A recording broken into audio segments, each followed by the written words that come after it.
progress up to a frontline. Does this technology offer, not only, I guess, for testicular cancer, but generally, I'm looking for, like I said, a promise for the future? Are there potential available there through that technology that kind of looks like it may be opening doors?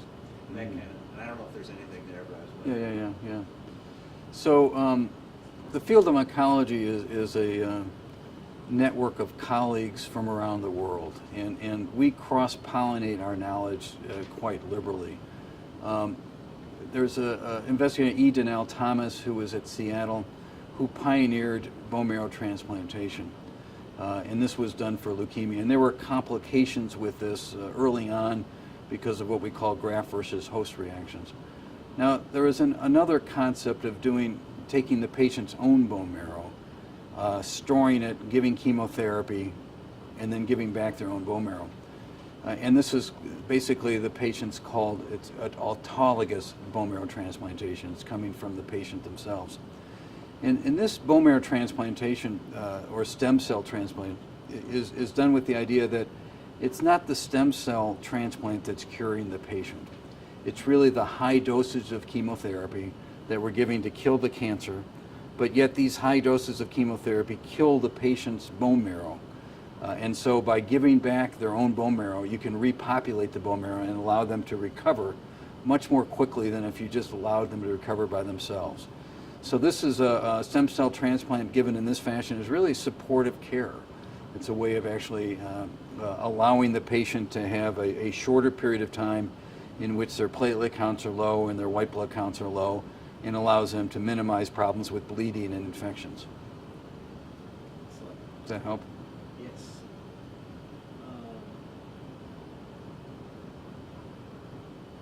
You mentioned oncologists as being kind of a network of colleagues. What influence has Dr. Einhorn had on that network? What has his influence in the wide world of oncology been? Yeah, it's hard to overemphasize the impact of Larry Einhorn on the field of oncology.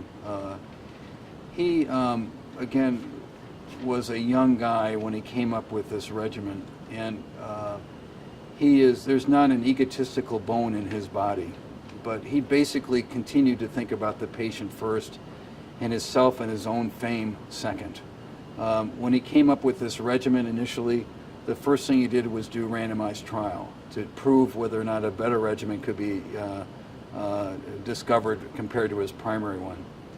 So in many ways, he was one of the leaders, the first oncologist to do randomized clinical trials. There's another one, Bernie Fisher, who did the similar thing in breast cancer, who made a difference there. But at that time, people didn't do randomized trials. If you're a patient coming into clinic and you have a doctor that says, listen, I've got a treatment, but I'm going to flip a coin and you'll get one treatment or the other, more times than not, you're going to say, well, no, I don't want that. I just want to get the best treatment. But what Larry did was able to sell this to patients and actually prove over time that the best therapy was something that he didn't originally come up with. It was a regimen that was evolved because of his work. Larry's been a tremendous mentor. We have had well over 100 fellows over the past 30 years, and we'll be getting together in another few months for a reunion to celebrate Larry Einhorn's 75th birthday.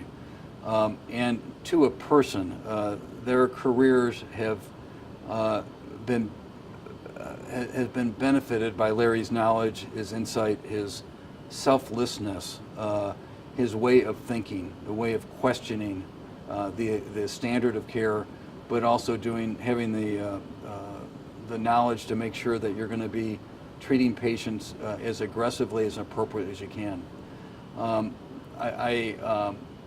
There are probably very few awards in oncology that Larry Einhorn has not received, and all of them he has deserved.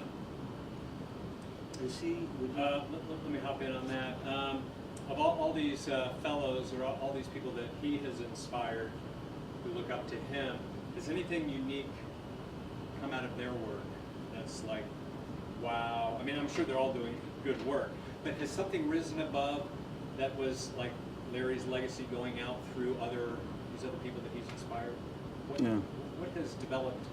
Yeah, one of the people you may want to interview at some point is Chuck Blanky, who I'll just talk about right now. So, you know, from the disciples of Larry Einhorn have come a tremendous group of individuals.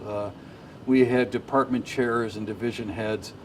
Dr. Chuck Blanky is the head of the Southwest Oncology Group, which is the largest research group in the world doing clinical trials.